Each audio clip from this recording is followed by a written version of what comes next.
Oi, está começando o 132º episódio do 451 MHz, o podcast para quem lê até com os ouvidos. Eu sou Paulo Werneck, editor da revista 451.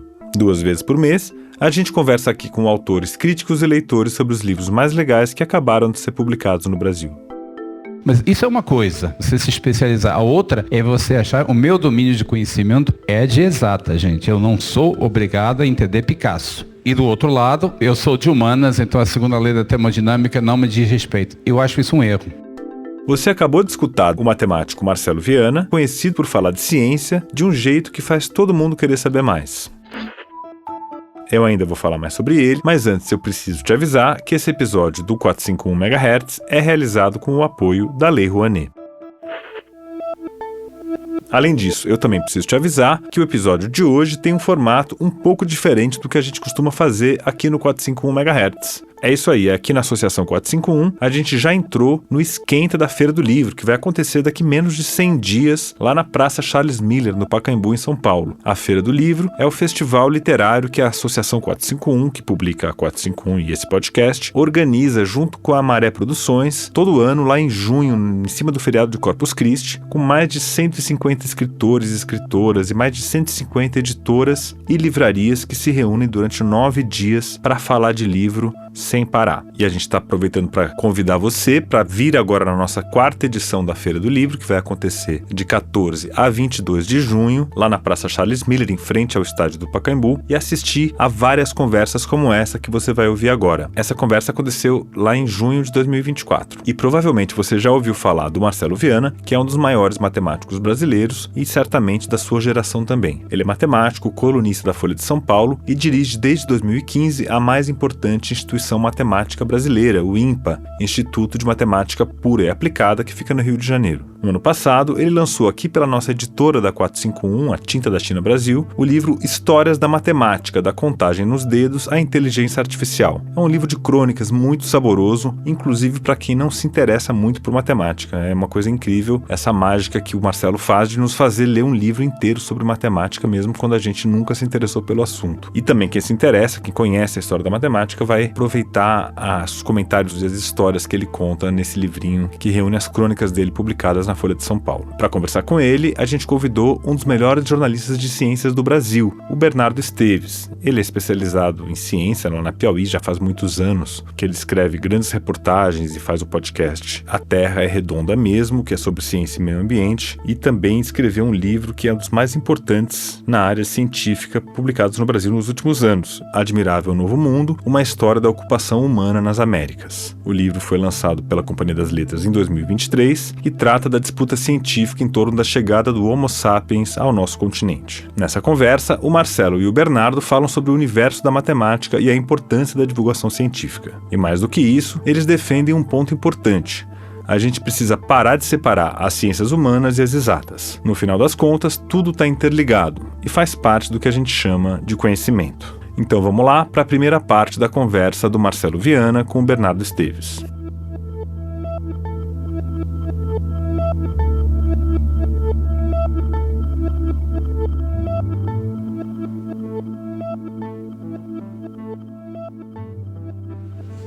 Maravilha, bom dia. É uma alegria começar esse domingo para falar de matemática, divulgação científica, de livros, né? Parabéns ao Paulo pela Feira do Livro, pela 451, por esse espaço que ele sempre está dando para a gente falar de ciência e de livros. E aí, justamente, ninguém melhor, né, para a gente falar disso hoje, que é o Marcelo Viana, que é um craque dos números e um craque das letras também. É um grande matemático, maior nome da sua geração, da matemática brasileira. E também um escritor, está lançando Histórias da Matemática, da Contagem nos Dedos à Inteligência Artificial, pela Tinta da China Brasil. E vou falar um pouco do Marcelo matemático, antes da gente falar do Marcelo escritor. O Marcelo é um especialista em sistemas dinâmicos, que é uma área da matemática que, entre o grande público, é mais conhecida pela teoria do caos. Ele vai nos falar um pouco disso também. E desde 2017, né, Marcelo, você está escrevendo colunas para a Folha de São Paulo, colunas semanais. São as colunas que, de alguma maneira, estão na origem desse livro, né? Assim, mas esse livro é muito mais, Histórias da Matemática, é muito mais do que uma reunião dessas crônicas crônicas semanais que ele escreve, elas ganham um significado novo, porque elas foram rearranjadas cronologicamente, tem textos que foram fundidos, textos que foram ampliados, é um conjunto de textos que vai ganhar um sentido novo, mesmo para quem já tenha lido essas crônicas, né, nesses 2017 para 24, estamos falando que de 7 anos de coluna, minha matemática não vai parar aqui agora.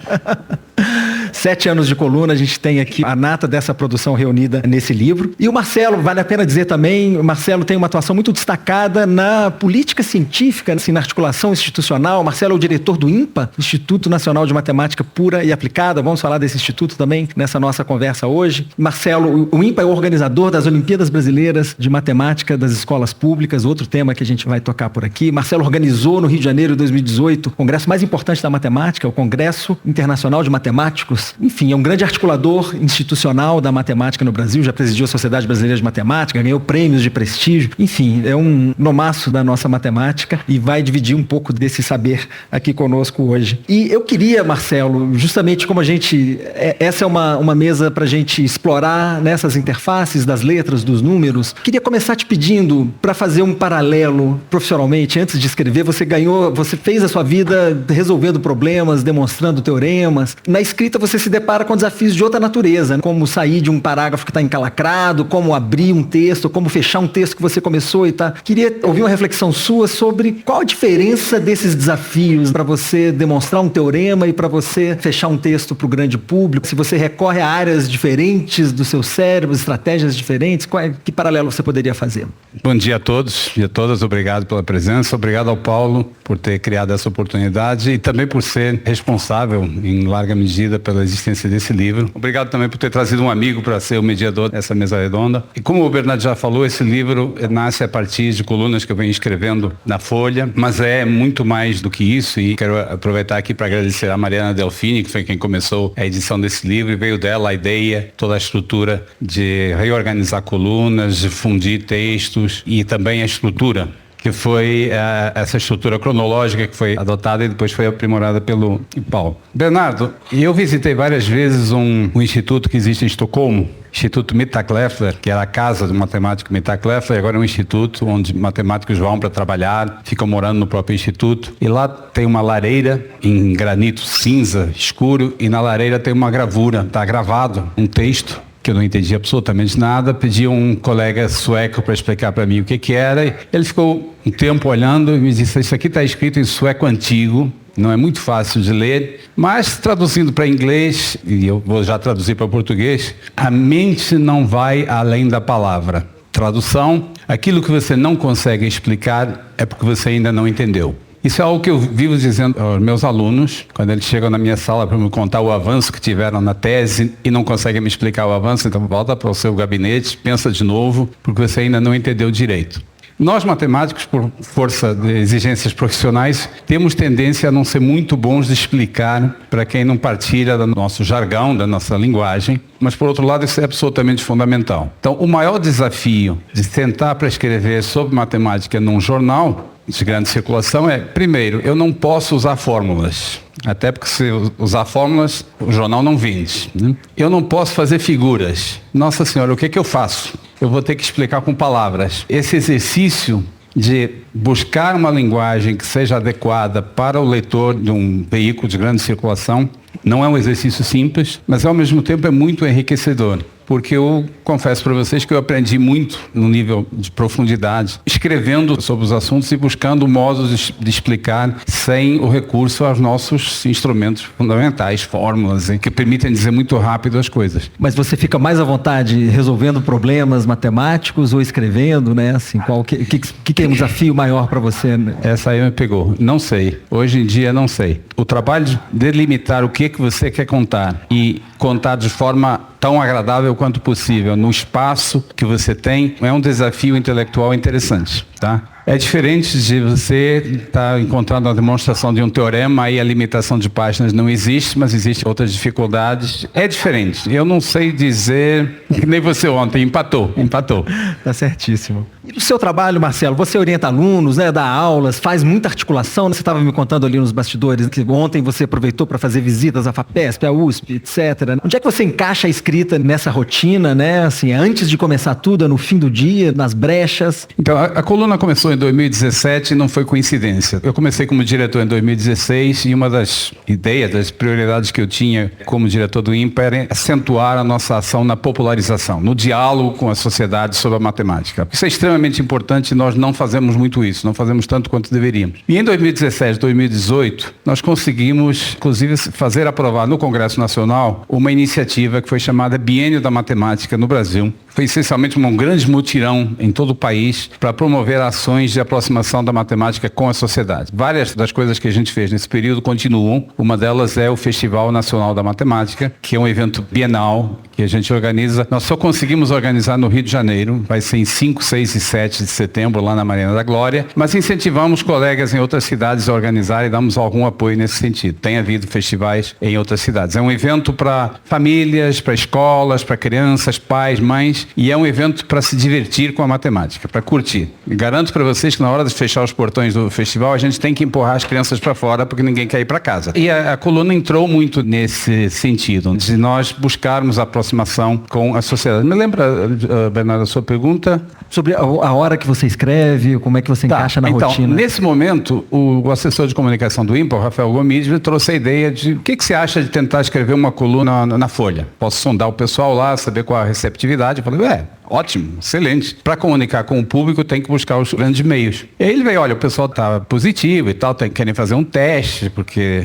Enfim, você bota um matemático para escrever no jornal, você quer primeiro ver o que vai sair, né? Para não ser uma catástrofe. E eu falei, Rafael, mas uma vez por mês, tá? Porque eu não consigo de jeito nenhum encaixar mais do que isso na minha agenda. Isso em 2016. E ele me respondeu, Marcelo, você não é famoso o suficiente para negociar com a Folha. Eles estão dizendo que ou é semanal ou nada. Então eu tive que encarar, escrever toda semana e fazer isso. Eu falei, Rafael, vamos fazer durante o biênio. Em 2 anos aí acabou. Eu não consigo segurar esse rojão aí esse tempo todo. De então para cá eu aprendi a inserir onde cabe. Normalmente eu entrego a coluna nas terças-feiras de tarde, então no início eu fazia no domingo de manhã. Você tem uma gaveta, que é como a gente chama, né, no jornalismo, textos sobressalentes ali, que se acontecer alguma emergência durante a semana, você não teve tempo, você manda o texto que está na gaveta. Não, texto eu não tenho. Eu tenho algumas ideias na gaveta para tentar explorar em situações de emergência. Aliás, a gaveta está ficando vazia, mas já tive que apelar para isso, sim. Mas é bem mais legal quando alguns dias antes eu começo a pensar, assim, junto com outra atividade, qual vai ser o tema, como é que... Enfim, começar a pensar e já sentar com uma ideia do que é que eu quero fazer é bem melhor. Mas tem a hora de emergência que você apela para qualquer coisa.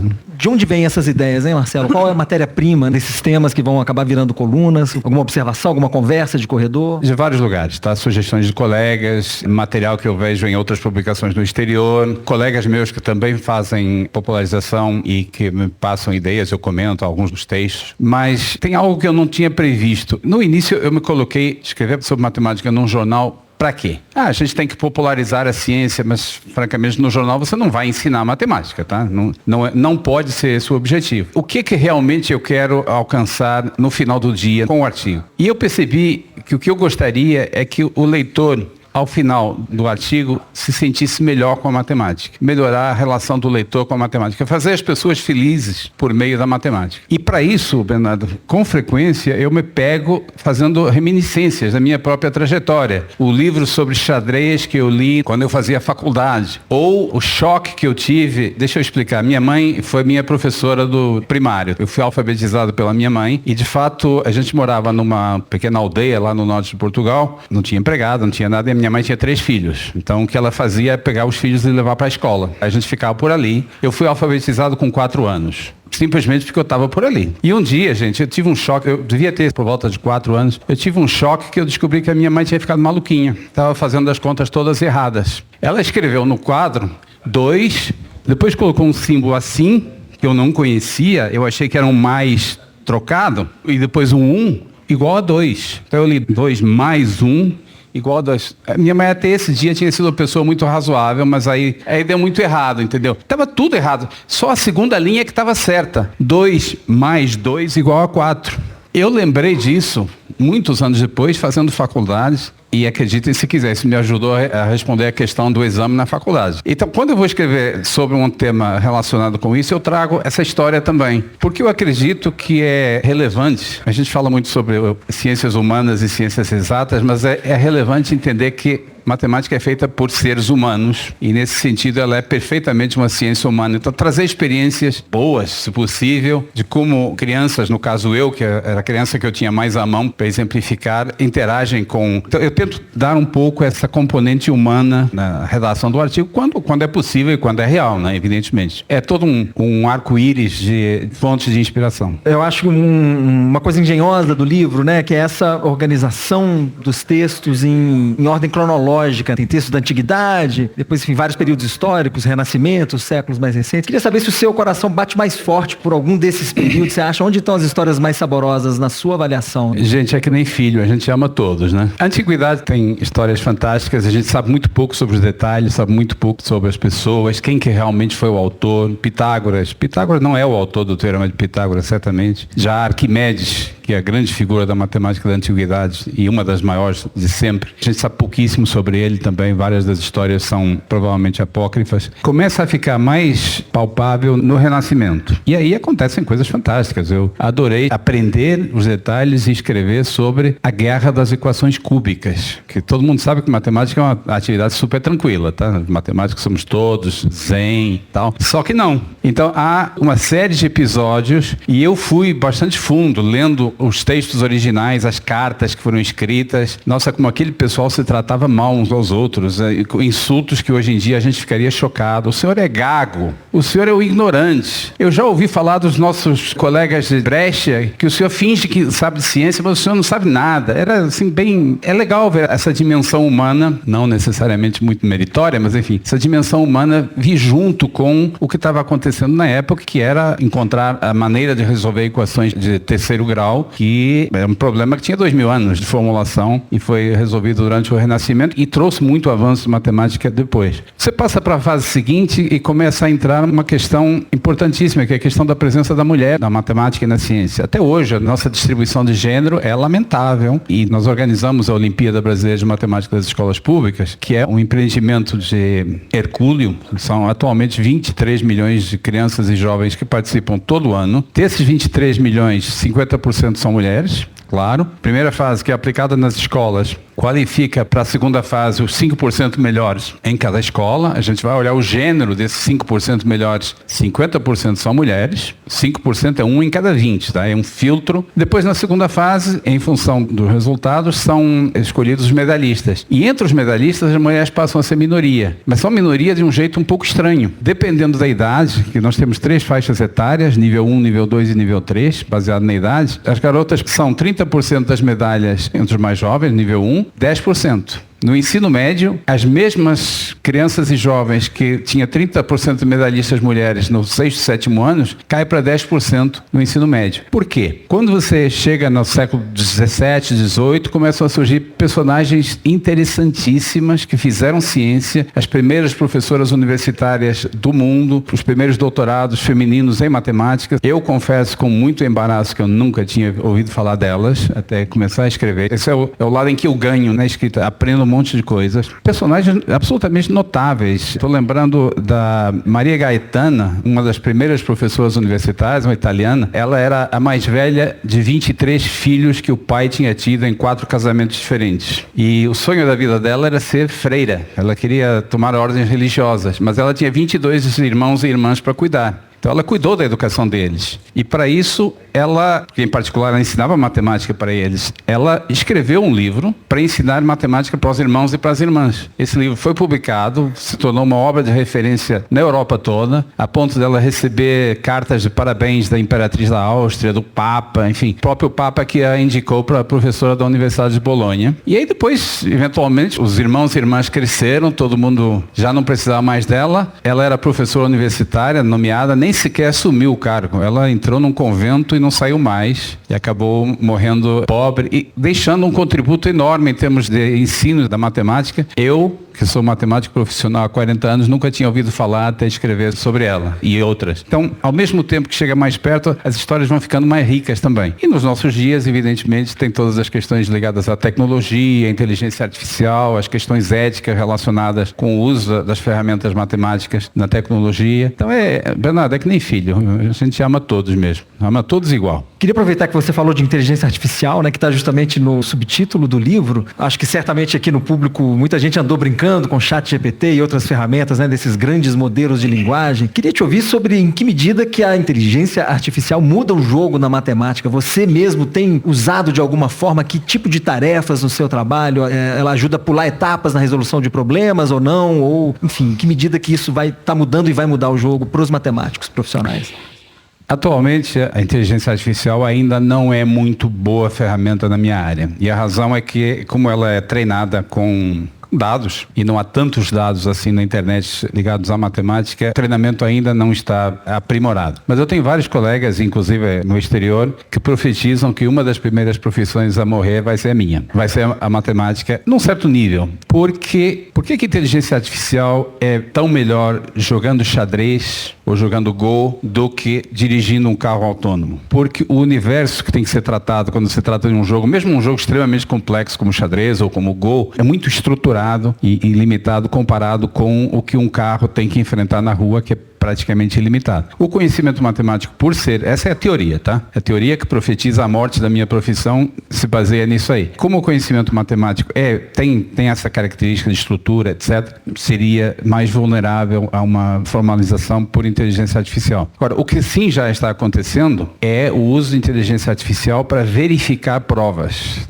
de teoremas. Em matemática, alguém faz uma afirmação, por exemplo, deixa eu pegar uma afirmação aqui que eu gosto muito. Considera qualquer poliedro. Poliedro é um objeto sólido, limitado por faces e por arestas, tá? Pega o número de faces, pensa no cubo. Quantas faces tem o cubo? 6. Então, pega esse número. Quantas arestas tem o cubo? Arestas são as linhas, né? São 4 em cima, 4 embaixo e 4 em pé, 12. E quantos vértices? Quantos cantos? São 4 em cima, 4 embaixo, 8. Faces menos arestas mais vértices dá 2. Eu não fiz a conta agora porque eu sei que dá 2. Dá sempre 2. Então, esse é o enunciado. E você pode verificar isso brincando com os seus sólidos favoritos. Dá sempre 2. O segundo passo é você provar que isso é verdade. A ideia da demonstração, da prova rigorosa de um fato, que não basta experimentar 1.500 exemplos, isso não prova nada.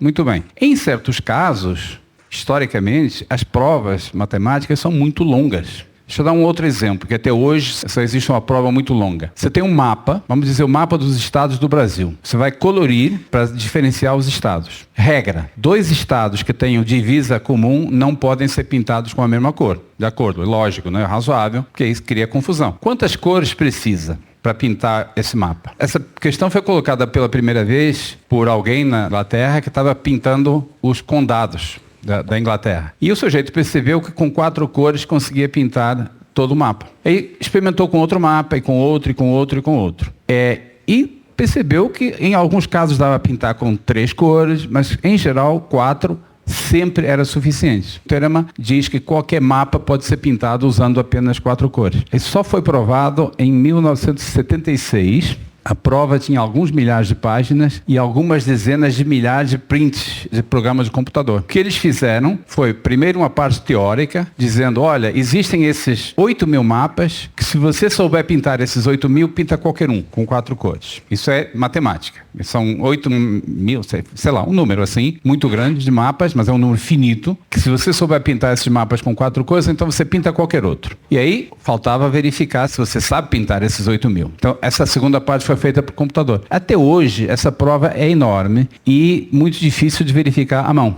Então, se desenvolveu uma nova área da computação teórica, que é verificação automática de provas. Programas, e agora estão sendo aditivados com inteligência artificial, que fazem a verificação de que a prova está correta. Isso é altamente meritório, importante, permite dirimir dúvidas e é uma área em que a inteligência artificial está avançando a passos largos. E é um trabalho chatinho de fazer, né? Você verifica que a prova do outro sujeito está correta, ele leva a glória e você não leva nada. Então, enfim, é bom que a inteligência artificial se disponha a fazer isso. Muito bem. Isso no campo da matemática profissional, né? No campo da matemática do dia a dia, outro dia eu usei para dividir uma conta de bar. Funcionou. Assim, mas só para conta simples. Então, se a gente começar a usar essas refeições de matemática, começar a usar a inteligência artificial para dividir a conta, vai diminuir os conflitos, com certeza. Muito bem. Marcelo, queria falar um pouco das suas referências, né? Eu fico lembrando, na minha infância, o meu gosto de matemática foi muito estimulado pela leitura do Homem que Calculava, né? Do Malbatar. Acredito que muitas das pessoas na plateia aqui também leram. É um professor e escritor brasileiro, Júlio César de Mello e Souza.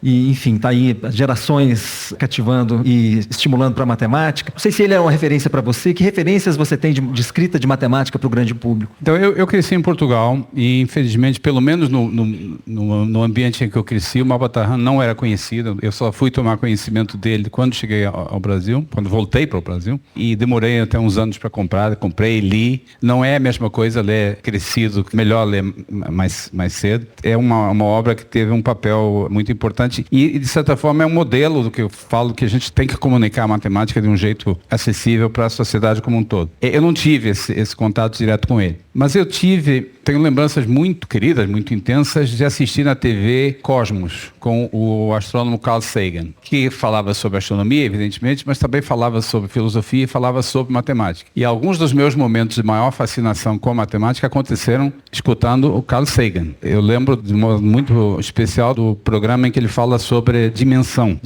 objetos de dimensão 1, dimensão 2, dimensão 3, e aí aquele passo para o infinito, dimensão 4. E como é que você, num programa de TV, fala sobre dimensão 4? Nós não fomos treinados, não temos um software e um hardware para pensar em dimensão 4. Os matemáticos fazem isso usando fórmulas, e fazem muito bem. Com o formalismo matemático adequado, dimensão D está ótimo, qualquer dimensão, tá? Mas o nosso cérebro, que foi projetado pela natureza para fazer outras coisas, para assegurar a nossa sobrevivência na savana, não está planejado. E ele faz isso de maneira magistral. Ele pega um cubo, só as arestas, né? E com uma luz, e projeta a sombra do cubo numa folha de papel. Tá? Isso é uma coisa que a gente pode fazer. Pega um cubo normal, feito até com um canudinho, por exemplo, e você vê a sombra do cubo no papel. Então, é um objeto tridimensional que, quando você olha a sombra, dá uma sombra bidimensional. Aí o Carl Sagan propõe o seguinte: vamos fazer o mesmo com o cubo tetradimensional, o cubo de dimensão 4. Nós não podemos vê-lo, mas podemos ver a sombra dele. E a sombra dele será um objeto tridimensional.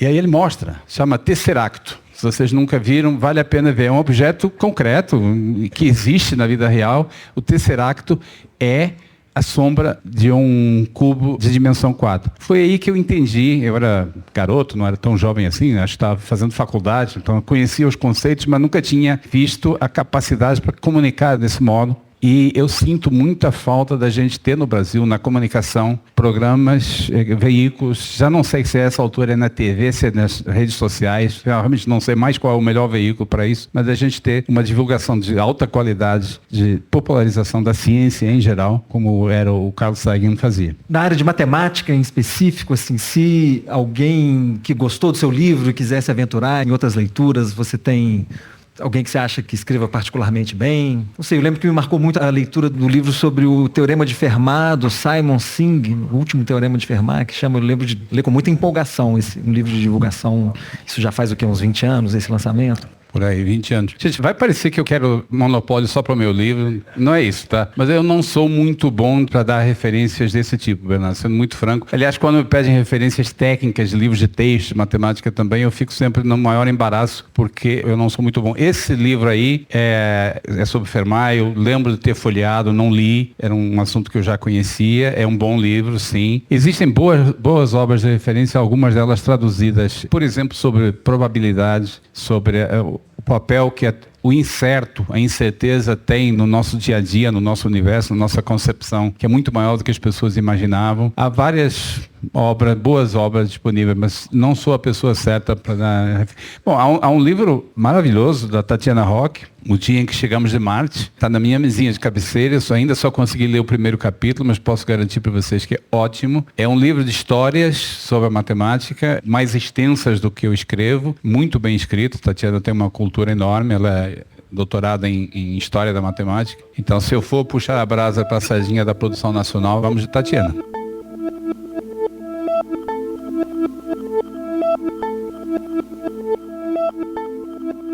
Bom, agora eu queria dar um recado para você que é ouvinte aqui do 451 MHz. A gente sabe que você nos acompanha e agradece pela sua audiência. Mas será que você já é um ouvinte entusiasta? Com uma pequena contribuição mensal, você apoia financeiramente a realização do podcast e ainda tem o nome lido no final do programa como forma de agradecimento. Além disso, você recebe uma assinatura digital da revista 451 e com ela tem acesso completo a tudo que a gente já publicou sobre o mundo dos livros no site e também nas nossas newsletters. E também vários outros conteúdos que a gente produz para quem ama livros. E se você virar um ouvinte entusiasta, você também ganha acesso ao nosso clube de benefícios, que dá direito a descontos de até 40% nas melhores editoras brasileiras.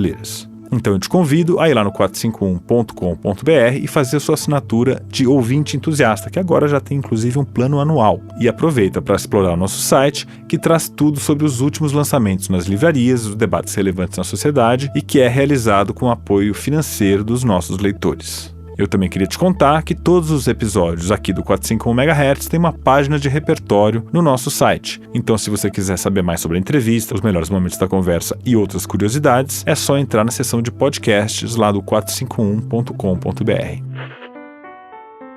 E antes de seguir com o programa, a gente tem um recado da Tinta da China Brasil para você.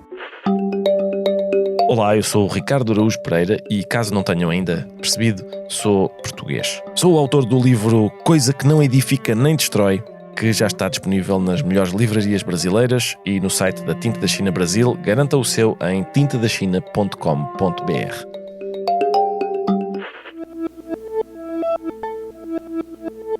Então vamos lá para a segunda parte da conversa do Marcelo Viana com o Bernardo Esteves.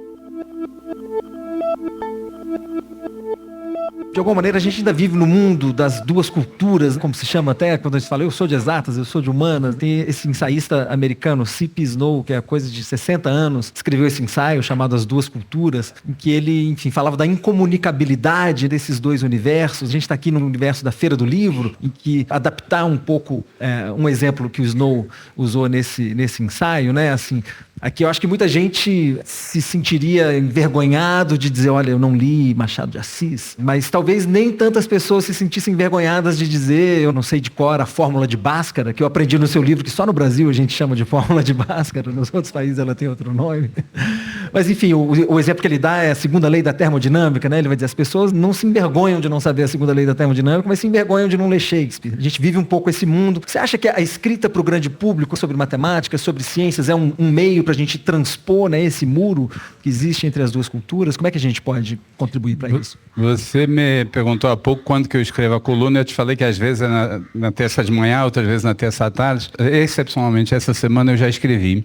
Vai sair na quarta-feira e é basicamente sobre o que significa para um matemático participar de uma feira do livro. E o que isso traz em termos de pensar na antítese entre exatas e humanas. E é um manifesto contra a ideia de que a antítese existe. A separação entre humanas e exatas é uma invenção muito recente. Vocês olham os planos de estudos medievais e não existia isso. Você aprendia astronomia junto com gramática. Ninguém podia ser completo como pensador, como scholar, sem ter estudado todas as humanas e exatas. Essa diferenciação não existia. E, de fato, ao longo do tempo, as pessoas se destacavam em vários domínios. Não tinha essa limitação. É claro que, à medida que o conhecimento e a ciência foram se ampliando, houve uma tendência crescente para a especialização. Até o final do século XIX, nós ainda tínhamos matemáticos que sabiam a matemática toda, mas isso hoje em dia já é impossível. A especialização existe e eu acho que é incontornável. O último grande matemático universalista foi Poincaré, que viveu na virada do século XIX para o século XX. Ninguém hoje mais consegue abarcar sequer a matemática toda. Mas isso é uma coisa, você se especializar. A outra é você achar, o meu domínio de conhecimento é de exata, gente. Eu não sou obrigado a entender Picasso. E do outro lado, eu sou de humanas, então a segunda lei da termodinâmica não me diz respeito. Eu acho isso um erro. E o ato de comunicar, eu tento, dentro das minhas óbvias limitações, tento não me ater a essa limitação, porque eu acho que tolhe e empobrece aquilo que a gente pode fazer e aquilo que a gente é como um ser humano. No seu caso específico, assim, é a outra cultura, né? Que para você é das humanidades, das artes, enfim, que medida que ela faz parte da sua rotina? Você tem referências no mundo das letras, por exemplo? Eu li Saramago inteiro, mas não sei se isso conta. Eu tenho bem menos conhecimento. É uma das conversas que eu tenho com meu filho com certa frequência. Meu grande lamento é não ter estudado música. E quando eu falo estudar música, não é aprender a tocar violão, tá? O que é nobre, etc. Mas não é isso. Não é estudar música para poder aparecer na festinha e tal. É entender música. Eu cito com muita frequência uma frase do grande naturalista Charles Darwin. Ele diz que lamento muito não ter estudado mais matemática quando era moço, porque eu hoje entendo que as pessoas que têm esse conhecimento é como se tivessem um sentido que outros não têm. Esses que sabem a matemática veem coisas que eu não consigo ver. Eu sinto exatamente a mesma coisa em relação à música. Quando eu estou com alguém que entende música, eu repito, não se trata de tocar instrumento, eu percebo que essa pessoa vê coisas que não me dá. Enfim, nunca tive interesse em aprender instrumento e quando tive aula de música foi um vexame, uma catástrofe, então lamento. E de certa forma isso se estende a outras áreas das artes e da literatura, mas eu leio muito e sempre li e de forma bastante ecumênica.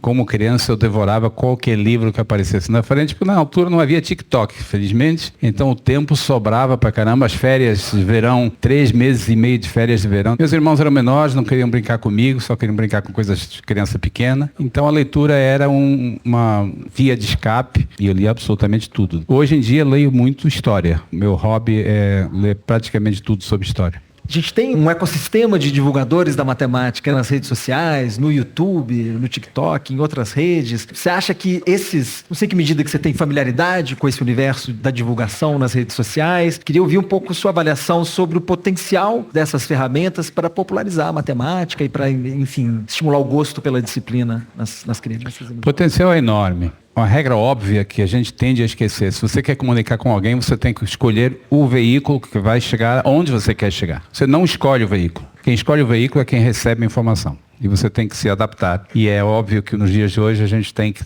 estar nas redes sociais para conseguir isso. E existem vários, estou pensando no YouTube, por exemplo, vários canais absolutamente maravilhosos de popularização da ciência e da popularização da matemática. Eu já gastei um tempo assistindo, já aprendi coisas de matemática assistindo, absolutamente maravilhoso. Agora, como em tudo na vida, existe o trigo e o joio. Existem contra-exemplos para isso que eu estou falando. Existem também veículos de divulgação da matemática que facilitam a matemática, tem várias aspas em volta, omitindo a matemática da comunicação. Tenho 2 filhos, eu mostrei para eles um canal de YouTube especificamente, que eu não vou dizer qual é, e a minha filha, que devia ter uns 10 anos, assistiu o vídeo, supostamente era um canal de matemática, e no final ela me olhou e disse, pai, mas não tem matemática nenhuma nisso que ele está falando, não, né? Ele só está ensinando um truque, isso aqui não é matemática. E eu dei um beijo na minha filha, que é uma moça inteligente, e tinha percebido tudo. Então tem também isso, gente. Tem aquela história que se está fácil é porque está errado. Não é bem isso, tá? Porque quem faz bem feito é super agradável de seguir, mas tem que ter conteúdo. A gente nem sempre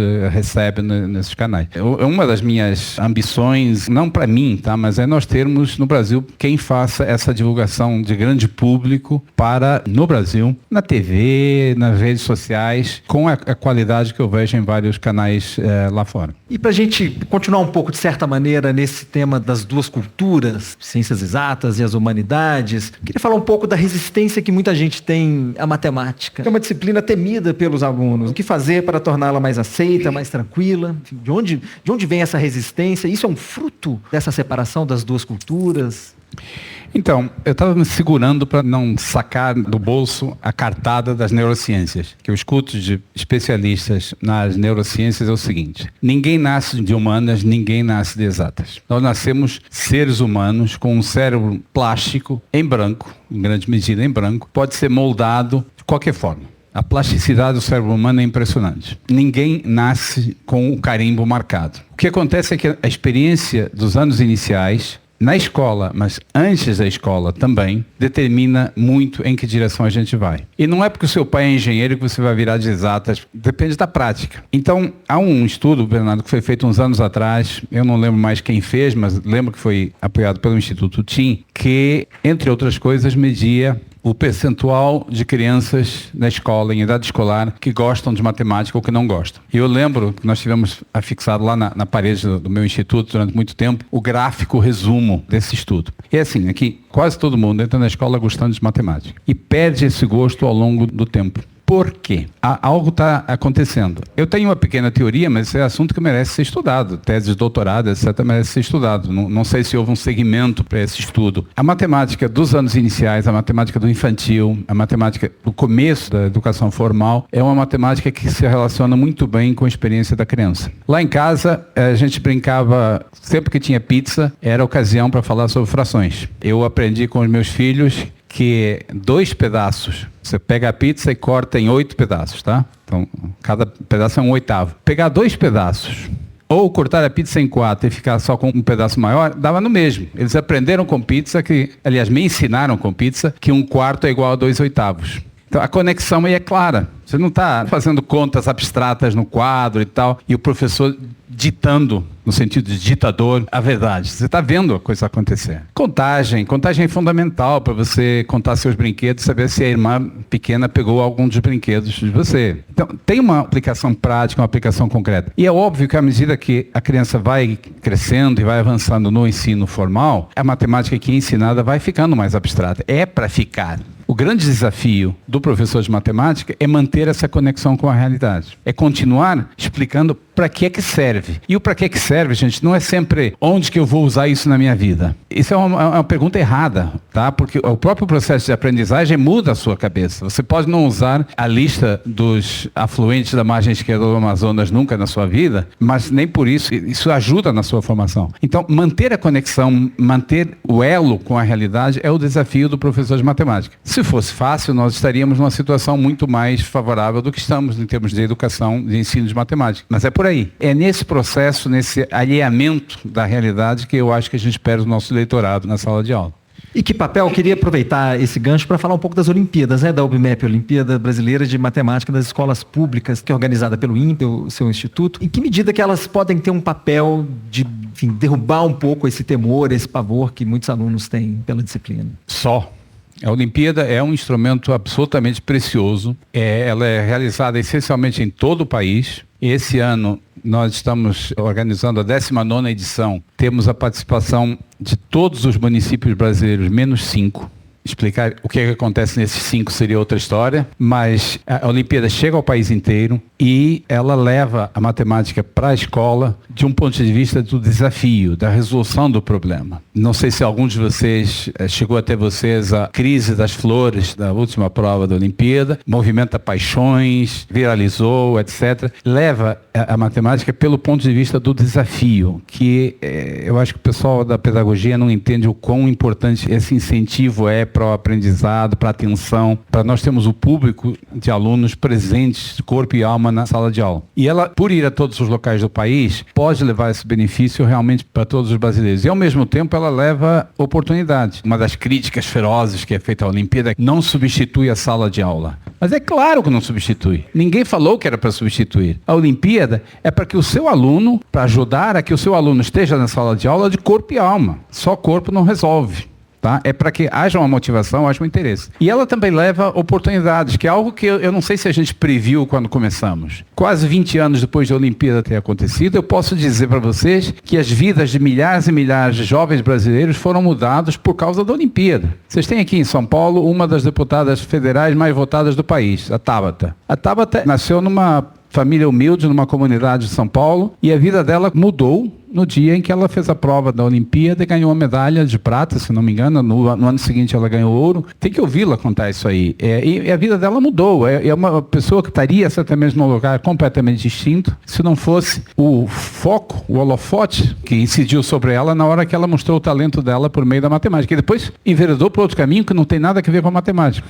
E essa história se repete em todo o país. Temos um medalhista em Alagoas. O Bernardo se preparava para a Olimpíada, estudando no quarto, quarto, só que a casa não tinha luz, não tinha energia elétrica. Ele estudava com a luz que vinha da iluminação pública da rua, que entrava pela janela. Um aluno do Acre, que ganhou medalha de ouro, não tinha professor de matemática na escola dele, se preparou no YouTube, assistindo canais que são mantidos por ex-medalhistas. Tem toda uma corrente que leva oportunidades e cria chances de vida para pessoas no Brasil inteiro, com um foco muito grande nas classes mais humildes, porque é a Olimpíada das escolas públicas. Embora todas as escolas possam participar, a grande maioria dos participantes vem da escola pública. Então é um instrumento para identificar jovens talentosos, é um instrumento para incentivar o gosto pela matemática e é um incentivamento de justiça social que abre, por abrir oportunidades em locais que não... No Rio e São Paulo é fácil dessas oportunidades virem na sua direção. Mas imagina esse país imenso, o que acontece, e a Olimpíada chega lá.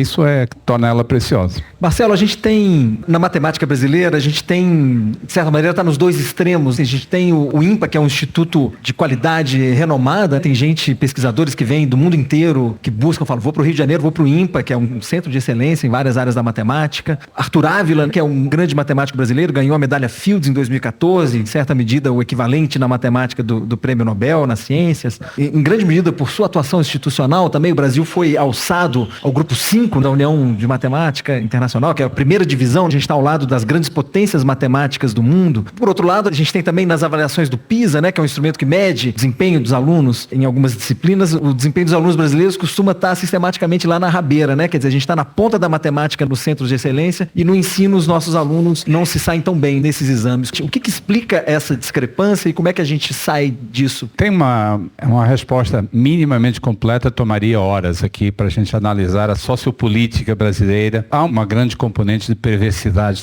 socioeconômica nesse quadro que o Bernardo descreveu. Porque uma coisa é você sustentar algumas instituições bem delimitadas em grandes centros, etc. Outra, de outra ordem de magnitude, é você ter um ensino público de massa, de qualidade no país todo. As classes sociais a quem essas duas prioridades se dirigem são bastante distintas e eu temo que no Brasil a educação básica não tenha o lobby político que merece ter. Quando eu dou palestra, eu costumo perguntar quem aqui no público, na última eleição, votou com educação como um critério. Votou no deputado, votou no senador, levando em conta a educação como critério. Normalmente 1/3 das pessoas levantam o braço. Mas eu tenho que confessar que eu mesmo não sei responder essa questão. Até que ponto, na hora de votar, eu priorizo a educação como critério fundamental, mas deveria ser. Há uma questão, a educação básica, a educação pública tem que ver com as classes menos favorecidas, politicamente menos organizadas, e a gente paga o preço por isso. Agora, não é inócuo.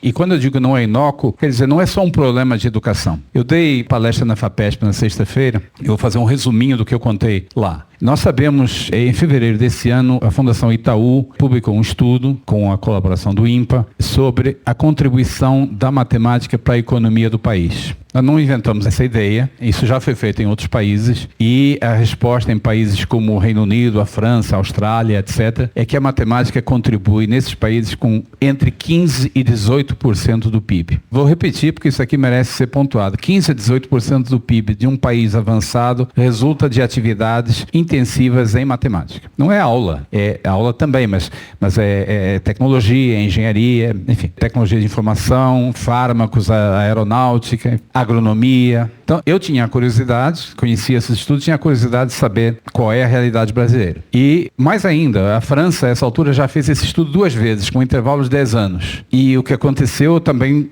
é o que eu previa. Passou de 16 para 18. Não é só que é grande, está crescendo, está aumentando. E quem presta atenção nas notícias não vai ficar surpreendido com isso. A presença da inteligência artificial, da ciência de dados, etc., nos nossos dias é óbvia. A matemática está invadindo áreas onde ela não estava presente. O estudo da Fundação Itaú concluiu que no Brasil o percentual é de 4,6%. E eu acho que o pessoal do Itaú ficou assim um pouco embaraçado. E aí, Marcelo, como é que você se sente em relação a isso? Achando que eu ia ficar triste, né? Eu não fiquei triste, eu não fiquei surpreso. É claro que nós estamos atrás. Vou citar um dos meus heróis favoritos, Napoleão Bonaparte. Napoleão estava Em 1812 estava no fronte leste, invadindo a Rússia, e aí numa carta que ele escreveu para Laplace, matemático Laplace, ele colocou a seguinte frase: a prosperidade do Estado está diretamente ligada à excelência da sua matemática. O Napoleão gostava bastante de Laplace, inclusive o nomeou como ministro do interior da França, 3 semanas depois o demitiu, porque, segundo ele, Monsieur de Laplace trouxe para a administração pública o sentido do infinitamente pequeno. Ou seja, aparentemente Laplace como administrador era muito picuinha, não servia para ministro, mas como matemática tinha maior admiração. Então, no fronte leste, o Napoleão está dizendo isso. A qualidade da matemática é fundamental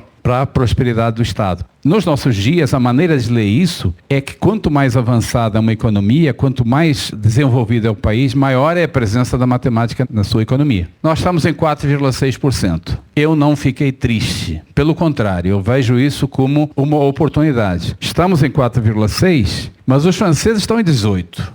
E nós não somos menos que os franceses. O que a gente tem que fazer é passar de 4,6 para 18. Se fosse fácil, já estaria feito. Não é fácil, tem que trabalhar. Mas significa o quê passar de 4,6 para 18? Significa muita coisa, tá? Significa um país mais feliz, crianças com melhor autoestima e um monte de outras coisas. Mas significa, gente, em dinheiro, em grana mesmo, significa 1,4 trilhões de reais por ano.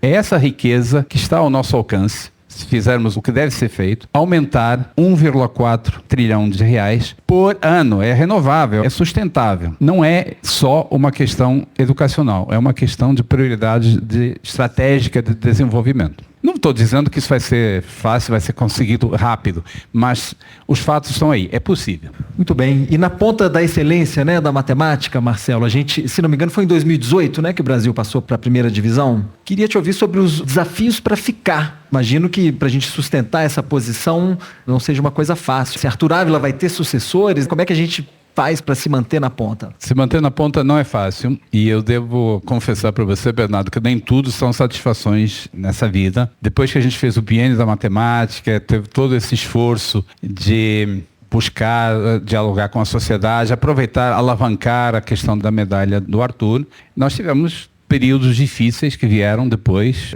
A pandemia foi um dos vilões, não foi o único. Somos ainda um país buscando reencontrar a via do fomento da ciência. A ciência brasileira está apanhando ainda nos dias de hoje. O fomento é altamente insuficiente. Um país que estava, perdoem o matemático, uma derivada positiva, que significa que está crescendo. Nós temos que repensar, retomar esse ritmo de crescimento, mas eu não acho que a gente tenha alternativa de jogar a toalha. Não é uma opção. Lá na palestra da FAPESP tem um aluno que me disse: mas professor, a minha tentação é ir para o exterior e tal. Pode ir, mas olha como é que nós chegamos até aqui. Nos anos 50, o Brasil não tinha nada.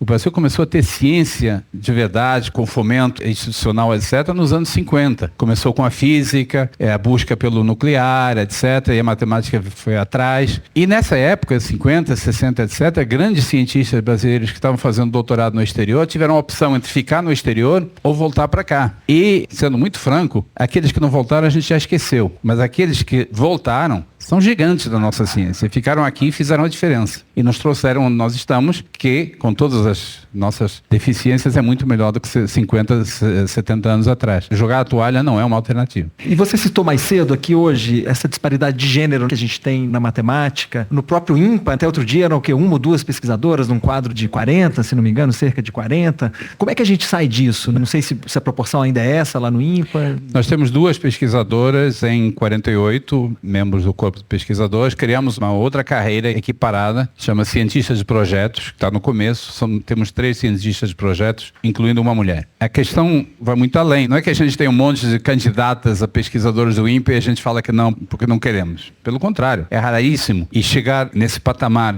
ainda assim lamentável, envolveu um esforço, busca, não foi por cotas, mas envolveu uma mobilização, etc. Até para dizer para as colegas que elas seriam bem-vindas se candidatassem, né? Que são bem-vindas quando se candidatam. Agora, é um problema que está muito além da gente. Eu mencionei há pouco a questão das medalhas das Olimpíadas. Lembrando, 30% dos medalhistas no 6º e 7º ano são mulheres, 20%, 10% no ensino médio. Ano após ano. Não é que naquele ano a safra era melhor no nível 1. No ano seguinte elas estavam no nível 2, 2 anos depois estavam no nível 2. E há um processo de, entre aspas, perda que ocorre e que não pode ser explicado apenas em termos de talento, de mérito. Ninguém emborrece, né? São fatores certamente socioculturais que merecem ser estudados. Sempre que eu vou a premiações da Olimpíada, a mais recente aconteceu há pouco, eu pergunto para as garotas medalhistas por quê, como é que elas mesmas explicam esse fenômeno, elas que estão lá, que ganharam medalha, e a resposta, ela não tem a menor dúvida. Os meninos são muito mais incentivados. As garotas têm menos role models, menos modelos para se inspirarem. O desequilíbrio de gênero se auto-perpetua. Você entra numa sala e só tem você de mulher, nossa, intimida. E em casa, na escola, há um viés, por vezes consciente, eu acredito que a maior parte das vezes inconsciente, que nos leva a dizer, filhinha, tá bom, você já foi longe, moleque, tem que se esforçar. Uma diferença de atitude de nós mesmos, pais, responsáveis, professores, que é um dos vilões do processo. Nós, no doutorado, eu levantei os dados uns anos atrás, sem nenhum esforço de ação afirmativa, nós tínhamos 12% de mulheres entre os candidatos, 15% entre os admitidos e 10% entre os concluintes. Mais uma vez, você vê, é claro que são números pequenos, eu não exageraria na relevância dessas estatísticas, mas é um fenômeno social. Agora, completamente artificial, não há evidência nenhuma científica que apoie a ideia de que, como já foi dito, ciência não é para mulheres. Claro, mas enfim, esse trabalho de base de escrita, de popularização das Olimpíadas, isso tudo, quem sabe, vem a ter frutos daqui a alguns anos. Marcelo, voltando para o livro, a Mariana traz uma pergunta aqui, né? Ela menciona os desafios para os leitores que você costuma colocar em algumas colunas. Ela quer saber se os leitores respondem, e se algum leitor passou a responder sempre, ou se as respostas variam de acordo com os temas. Ótima pergunta. Uma das maiores alegrias profissionais que eu já tive em 40 anos foi, eu acho que é uma coluna que inclusive está no livro. No final do ano, eu inventei de colocar uma lista de desafios. E eu disse, olha, isso aqui é para ser resolvido em família. Na ceia do Réveillon, é para as pessoas se divertirem. Vocês estão rindo, porque, claro, né, matemática e diversão, a gente não está habituado a pensar que vão juntas. Eu recebi um e-mail maravilhoso de um senhor. Nesse ano, eu recebi no e-mail da Folha 200 mensagens sobre isso, de todos os tipos. Mas quero destacar 2. Um senhor me escreve, diz, olha, Marcelo, muito obrigado. Meus 2 filhos já são adultos, eles moram no exterior, meu filho está nos Estados Unidos, a minha filha está na Alemanha, mas eu sempre envio para eles cópia das suas colunas, e essa em particular a gente está resolvendo junto. Inclusive, meus filhos me ligaram lá dos países onde eles estão, e a gente conversou sobre isso no jantar do Réveillon, etc, etc. Pô, fiquei tocado, né? Aí eu passei, li mais algumas. Olha, oi Marcelo, tudo bem? Fulana, eu estou te escrevendo porque eu moro na Alemanha, mas meu pai sempre me envia cópia das suas colunas. Eles nem sequer combinaram, os 2 me escreveram, os 2 me contaram a mesma história de como estavam no telefone falando, o irmão, ela e o pai, tratando dos problemas, dos desafios de final de ano. Eu acho que eu escrevo por causa desses momentos. Que é nesses momentos que você vê textos que eu consigo produzir levando um pouco de alegria, de felicidade, de diversão. E nesse ano eu recebi um monte de desafios como esse. Agora, a minha política é que eu nunca dou as soluções, tá? O pessoal da Tinta da China reclamou comigo, me ameaçaram. Tudo bem, a gente não coloca as soluções no livro, mas vamos mandar as perguntas para você. Pode mandar, pode mandar. Eu não dou as soluções porque não tem graça nenhuma ler a solução. A graça toda é tentar resolver. E eu tenho um monte de exemplos de pessoas que me escrevem, mas e a solução? Não vou dar, mas me conta o que você já fez. A pessoa me conta. Tá bom, mas você pensou em ir por essa direção? Vou pensar. E ficamos num ping-pong que me dá muito mais trabalho do que escrever o gabarito da prova, acredite, né? Mas é muito mais prazeroso e muito mais produtivo. Nem todas as questões que estão no livro são para ser resolvidas rapidinho, tá? Tem algumas bem complicadinhas. Mas assim mesmo, a graça está em tentar, se ainda assim fracassar, mas se divertir no processo de fracassar, tá ótimo. E eu juro que quem escreveu para mim, logo que eu puder, olha só o disclaimer, logo que eu puder eu respondo. Muito bem. Marcelo, uma discussão fascinante na matemática, né, que você aborda algumas vezes no livro, que diz respeito sobre se a matemática está aí no mundo e os matemáticos a descobrem, né? Descobrem as leis que estão aí, ou se ela é uma invenção humana. Vou dar um spoiler aqui. O Marcelo se coloca no lado de quem acha que a matemática é descoberta. As leis estão aí e os pesquisadores que tentam decifrar o mundo chegam a essas leis. Uma outra discussão também que envolve, as pessoas discutem sobre se matemática é uma linguagem, e aí essa pergunta tem a ver com isso. Então, música e matemática, diz a pessoa do público, foram comparadas como linguagem, até como sentido. Quais os primeiros passos para quem quer iniciar o aprendizado dessa linguagem? Bom, vamos lá. Você citou antes o Arthur Ávila, vou pegar uma cola com o Arthur Ávila para tratar dessa questão da linguagem. O Arthur tem a resposta primorosa, eu não consigo fazer melhor do que ele já fez. Quando alguém escreve um livro, Saramago ou Jorge Amado, escreve um livro, o que essa pessoa faz é produzir literatura. E faz isso usando uma linguagem. No caso, Saramago e Jorge Amado, a língua portuguesa. Mas a literatura, a obra literária que eles produzem, não se reduz à linguagem utilizada. Ela vai muito mais além. Ela contém ideias, ela contém uma concepção do mundo, contém reflexos de sentimentos. Literatura é uma coisa, linguagem é um instrumento para realizar essa literatura. Com a matemática é igual.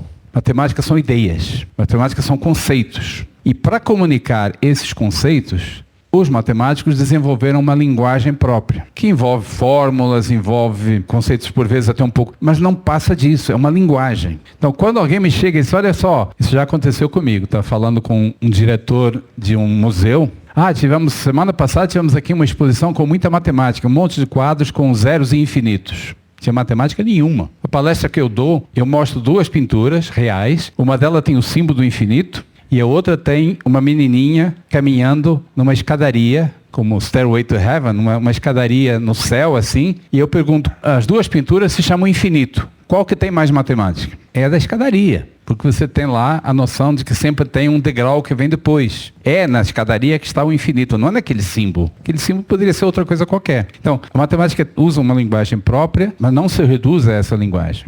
A sua pergunta, eu me divaguei aqui como preâmbulo para... Pois é, a pessoa quer saber quais primeiros passos para quem quer se iniciar no aprendizado dessa linguagem, né? Que ela junta com a música também. Existem canais no YouTube de altíssima qualidade que fazem a divulgação. Eu não diria que é um local para se iniciar na linguagem. Porque é um pouco como perguntar, Marcelo, eu gostaria muito de aprender gramática. Onde que eu vou aprender gramática? Na escola. Mas se o interesse é entender conceitos de uma forma acessível, etc., existem, sobretudo no YouTube, existem vias de acesso. Eu não sou especialista para dar essas referências, mas existem sim, e úteis para quem é leigo e muitas vezes para quem não é leigo. Eu aprendo um monte de coisas assistindo nesses canais. Muito bem. Gente, a conversa está ótima, mas nosso tempo encerrou, infelizmente, mas a conversa continua em Histórias da Matemática, que o Marcelo vai assinar ali atrás, na 2 pontos. Marcelo Viana. Obrigado, Bernardo. Obrigado, Paulo.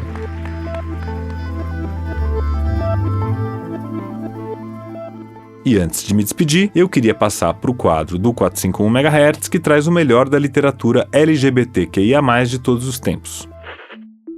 LGBTQIA+, significa lésbicas, gays, bissexuais, trans, queer, intersexuais e assexuais. A cada episódio, a gente convida autores e grandes leitores em geral para indicar os livros que foram marcantes, as leituras recentes e outras dicas literárias LGBTQIA+, imperdíveis para todos os leitores. O quadro de hoje traz uma dica da grande cantora Letrux, que também é escritora e publicou o livro Tudo que Já Nadei, Ressaca, Quebra-Mar e Marolinhas pela editora Planeta em 2021. Aqui, a Letrux indicou Haverá Festa com o que Restar, do Francisco Mallmann, que saiu pela editora Urutau em 2018.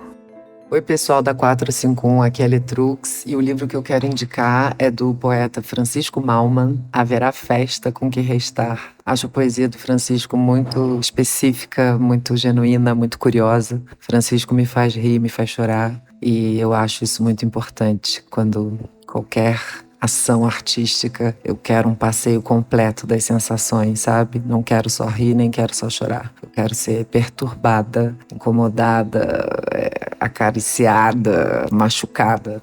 E acho que esse livro me causa tudo isso. Então, leiam Haverá Festa com o que Restar, do Francisco Mallmann. Então essa foi a dica da Letrux, Haverá Festa com o que Restar, do Francisco Mallmann, que foi publicado pela Urutau.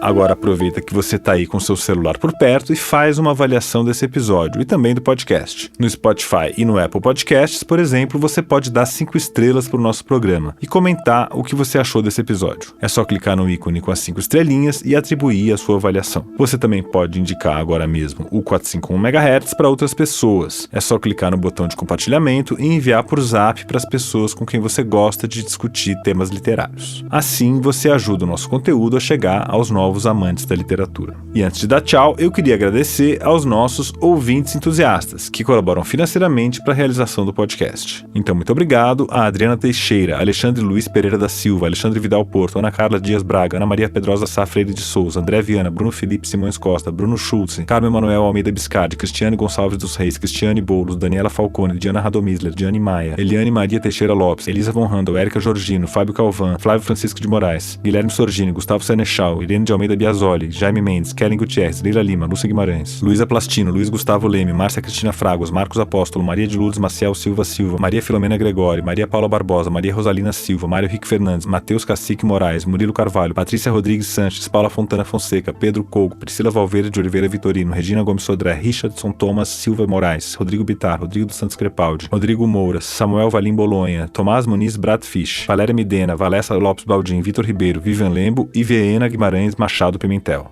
Muito obrigado a todos os nossos ouvintes entusiastas. É isso aí, chegamos ao final do 132º episódio do 451 MHz. O nosso próximo programa vai ao ar na sexta-feira, 28 de março. O 451 MHz é uma produção da Associação 451 e eu sou o Paulo Werneck.